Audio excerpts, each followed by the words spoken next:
Ce que je vais vous raconter aujourd'hui, c'est l'histoire d'une opération cachée en pleine lumière. Depuis des années, le monde entier entend parler de Jeffrey Epstein, mais personne n'a compris qui il était vraiment. En janvier 2026, la justice américaine a rendu public plus de 3 millions de documents liés à Epstein, principalement des emails. Immédiatement, des noms ont commencé à circuler. Des célébrités, des personnalités politiques. Et d'un coup, tout le monde s'est mis à poser la même question. Qui connaissait Epstein? Quels sont les noms qui apparaissent dans ces emails? Alors, je ne dis pas que c'est inutile, mais on est passé à côté de la question la plus intéressante. Qu'est-ce que Epstein faisait réellement pour ces personnes? Parce que, regardez ce que les documents révèlent. En 2007, un procureur fédéral apprend qu'Epstein appartient au renseignement. Un acte de poursuite judiciaire portant sur 60 chefs d'accusation est créé. Puis, il disparaît mystérieusement. En 2019, il meurt en détention. La nuit du drame, 2 caméras tombent en panne. Les gardiens falsifient leurs registres, c'est prouvé. 8 heures sans surveillance. En 2025, le FBI publie des images. Les métadonnées prouvent qu'elles ont été modifiées. Près de 3 minutes manquantes, supprimées manuellement. Tout cela, ce sont des faits, documentés et publics. Donc se pose une question. Quel type d'opération nécessite une telle protection? Pendant 19 ans, par 5 gouvernements différents, des présidents démocrates et républicains, il a été protégé par tout le monde. On comprend qu'il y a quelque chose qui ne colle pas. Un criminel jugé et condamné pour des faits sordides n'a a priori aucune raison de recevoir une telle protection. Dans cette vidéo, on va calmement analyser les faits et comprendre qui était réellement Jeffrey Epstein. Commençons par analyser les documents qui ont fuité. Ils sont extrêmement nombreux, mais concentrons-nous sur ceux que des journalistes ont trouvés de manière indépendante, pas sur les documents fournis officiellement, et probablement triés en amont. En novembre 2025, Dropsite News publie les conclusions d'une base de données d'emails ayant fuité. Et là, franchement, ce que ces emails révèlent est assez dingue. Epstein négociait des accords de sécurité entre Israël et la Mongolie, entre Israël et la Côte d'Ivoire. Pour la Côte d'Ivoire, il organisait des réunions entre l'ancien premier ministre israélien Ehud Barak et des responsables du gouvernement Ouattara. La raison? Ehud Barak mandatait d'anciens officiers du renseignement israélien pour produire une surveillance téléphonique et Internet à l'échelle nationale. Un accord formel de défense et de sécurité intérieure a été signé en 2014. Epstein détenait aussi des informations confidentielles sur un plan de sauvetage européen de 500 milliards d'euros, avant qu'il ne soit rendu public. Il possédait des renseignements sur la Russie ayant prévenu Erdogan du coup d'État manqué en Turquie en 2016. Il a hébergé Yoni Koren dans son appartement de Manhattan. Yoni Koren, c'est un officier du renseignement militaire israélien. Un collaborateur de longue date de Ehud Barak, avec des liens profonds dans l'armée. Pas pour une nuit, pour des semaines entières, entre 2013 et 2016. Il a cofondé une entreprise technologique avec Ehud Barak, Carbine. Cette société est dirigée par d'anciens opérateurs des services de renseignement israéliens, le Mossad. Le PDG, Amir Eliyahu, est un ancien des forces spéciales israéliennes. Le directeur, Pinchas Boukris, un ancien directeur général du ministère de la Défense d'Israël. Ehud Barak a rendu visite à Epstein à Manhattan plus de 30 fois entre 2013 et 2017, quasiment tous les mois. Il fut photographié en 2017, quittant sa résidence le visage dissimulé, évitant délibérément les caméras de surveillance. Tout au long de sa vie, on retrouve énormément de liens avec Israël et ses gouvernements successifs. Et voilà ce qui ne colle pas avec l'histoire qu'on nous a racontée. Si Epstein n'était qu'un trafiquant sexuel, avec des relations haut placées, alors on pourrait comprendre qu'il utilise ses connaissances pour se protéger des poursuites. Ça, c'est entendable. On peut imaginer que les personnes citées précédemment étaient soit des amis, soit elles-mêmes impliquées d'une manière ou d'une autre dans ces malversations, et lui apportent de l'aide. Mais quand on regarde ce qu'il faisait réellement, il y a un problème. Il négociait des accords de sécurité entre gouvernements. Il détenait des renseignements géopolitiques classifiés avant leur publication. Il hébergeait des officiers actifs du renseignement militaire pendant des semaines. Ce n'est pas ce que fait un trafiquant sexuel, c'est ce que fait un agent du renseignement. Les opérations de renseignement, elles ont une architecture reconnaissable. Et si on compare l'opération d'Epstein à ce schéma, la correspondance est troublante. Il y avait plusieurs canaux de recrutement sur plusieurs continents. Ghislaine Maxwell gérait le recrutement social, haute société, monde de l'art, milieu académique. Il y avait également Jean-Luc Brunel, qui dirigeait l'agence de mannequinat MC2, un réseau international financé par Epstein. Il a été retrouvé pendu à la prison de la Santé le 19 février 2022. L'accès à Victoria's Secret passait par Les Wexner. Couverture d'entreprise, concours de mannequinat, détection de talent. Et une pyramide de recrutement de victime à victime. Maria Farmer décrit avoir été emmenée dans une salle média cachée dans le manoir new-yorkais d'Epstein en 1996. Voici ses propres mots. Il y avait des hommes assis là, et j'ai regardé les écrans de surveillance, et j'ai vu des images provenant des toilettes et des chambres. C'était évident qu'ils surveillaient des moments privés. Epstein détient des propriétés réparties dans des juridictions différentes. Manhattan, Palm Beach, un ranch au Nouveau-Mexique, Little St. James, Paris. Chacune servant un profil démographique différent, mais la même infrastructure partout. Une surveillance 24 heures sur 24 dans chaque pièce, sur chaque propriété. Ghislaine Maxwell a confié à une amie que l'île privée d'Epstein était entièrement câblée pour la vidéo. Elle a appelé ça une police d'assurance. Quand les enquêteurs ont fouillé la propriété de Manhattan en 2019, ils ont trouvé plusieurs passeports, dont un passeport autrichien frauduleux avec la photo d'Epstein, mais un autre nom, et l'Arabie Saoudite comme résidence. Une architecture financière offshore opaque, plus de 7000 virements documentés. On se rend bien compte que tout ça, ce n'est pas le mode de vie d'un prédateur. C'est une infrastructure opérationnelle. On récolte des informations, on enregistre des vidéos compromettantes pour s'en servir ultérieurement. Et il y a un précédent qui rend ce schéma particulièrement crédible. Dans les années 1950 et 1960, la CIA menait l'opération Midnight Climax. Des appartements sécurisés à San Francisco et New York. Des cibles attirées dans des situations compromettantes. Observées derrière des miroirs sans teint. Documentées sur pellicule. Tout ça financé par l'État. Un environnement contrôlé, une infrastructure de surveillance et une production de dossiers compromettants. Cela ressemble étrangement à l'affaire Epstein. Et ça, c'est déclassifié. C'est une opération CIA documentée. Encore des faits. L'opération d'Epstein suit la même architecture, mais privatisée, et opérant à un niveau social plus élevé, s'étendant sur plusieurs pays et utilisant des mineurs victimes de trafic. Ce qui rend le matériel compromettant récupéré beaucoup plus puissant. Parce que le comportement enregistré et documenté n'était pas seulement embarrassant, il était surtout criminel.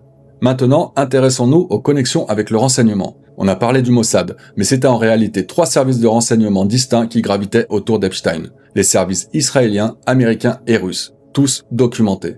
On a déjà un peu évoqué ses relations avec le Mossad, mais on peut aller encore plus loin. On peut creuser encore. Robert Maxwell, le père de Ghislaine. Après sa mort en 1991, il a été enterré sur le mont des Oliviers à Jérusalem, lors de ce qui a été décrit comme des funérailles nationales. Le président était là, le premier ministre aussi, 6 chefs actuels et anciens du renseignement israélien. Epstein lui-même écrivait dans un email que Robert Maxwell travaillait pour le Mossad. On a parlé d'Ehud Barak, de ses 36 visites chez Epstein, des 2 millions de dollars de la fondation Wexner, de Yoni Cohen, du renseignement militaire israélien, qui a séjourné à l'appartement d'Epstein à plusieurs reprises entre 2013 et 2016. Mais passons au renseignement américain. Acosta a dit qu'Epstein appartenait au renseignement. Le directeur de la CIA, William Burns, a rencontré Epstein 3 fois. L'explication du porte-parole de la CIA, Burns espérait qu'Epstein l'aide à transitionner vers le secteur privé. Wexner et Epstein ont relocalisé Southern Air Transport à Columbus. C'était une compagnie aérienne documentée comme façade de la CIA, liée à l'Iran Gate, et à des allégations de trafic de drogue impliquant la CIA. L'ancien officier américain John Kiriakou a confirmé qu'Epstein figurait dans des listes de formation de la CIA, pour illustrer comment des services étrangers recrutent des agents d'accès. Passons au renseignement russe. Sergei Beliakov, diplômé de l'Académie du FSB et directeur du Forum économique de Saint-Pétersbourg, a des liens documentés avec Epstein dès 2014. Il conseillait des cercles proches du gouvernement russe sur les moyens de contourner les sanctions internationales. Le journaliste Michael Wolff a enregistré plus de 100 heures d'entretien avec Epstein en 2017. Epstein lui a dit s'être rendu à Moscou pour rencontrer Vladimir Poutine. Et en 2026, le premier ministre polonais Donald Tusk annonçait vouloir enquêter sur les liens probables entre Epstein et les autorités russes. On a donc un triangle explosif. Le renseignement israélien, le renseignement américain et le renseignement russe.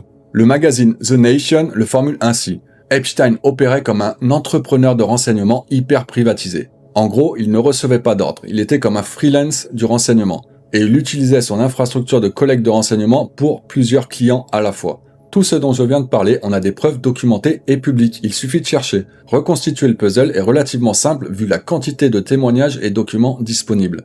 Mais du coup, pourquoi aucune administration n'a-t-elle jamais confirmé quoi que ce soit, ou ni même jamais enquêté sur le sujet? La réponse, elle est simple, parce que confirmer exposerait quelque chose de bien plus grave qu'un seul individu mal intentionné. Condamner Epstein, il n'y a pas de problème, mais derrière, qu'est-ce que ça entraînerait? Donc, l'histoire du prédateur indépendant, elle est bien plus intéressante à raconter. Regardez un peu ce qu'ont fait les gouvernements américains successifs pour le protéger. Administration George Bush entre 2007 et 2008. Acosta négocie l'accord de non-poursuite, en justifiant que Epstein appartient au renseignement. L'acte d'accusation de 60 chefs est mis sous scellé, jamais déposé. L'accord d'immunité protège Epstein, 4 co-conspirateurs nommés et tous les co-conspirateurs potentiels non nommés. Obama, entre 2009 et 2017, aucune révision de l'accord de non-poursuite, même après qu'un juge ait statué qu'il violait la loi sur les droits des victimes. Une cour d'appel le qualifiera plus tard de scandale national. Aucune réouverture d'enquête, aucune déclassification.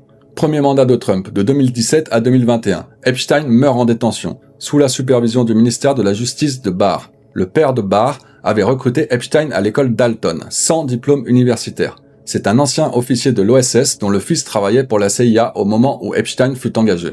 L'enquête cale. Aucune connexion avec le renseignement exploré publiquement. Sous Biden, de 2021 à 2025, Ghislaine Maxwell est condamnée à 20 ans. Aucune enquête sur les connexions avec le renseignement. Aucune déclassification, malgré la documentation extensive révélée lors du procès Maxwell.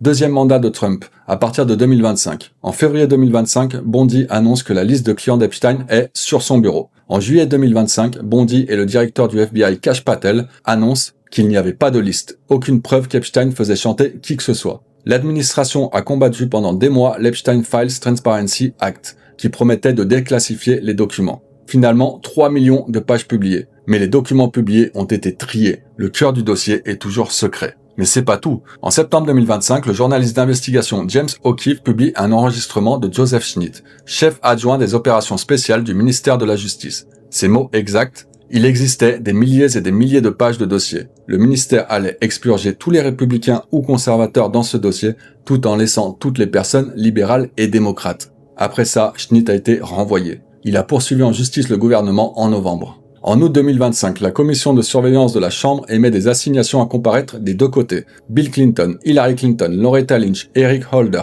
William Barr, Merrick Garland, Jeff Sessions, Alberto González. Tous les procureurs généraux de l'ère Epstein assignés à comparaître. Des deux partis. Républicains et démocrates ont bloqué la divulgation quand ils étaient au pouvoir. Et cette protection, elle se renforce d'elle-même. Elle ne nécessite aucune conspiration coordonnée. On ne parle pas ici d'un immense complot où les gouvernements successifs conspireraient entre eux.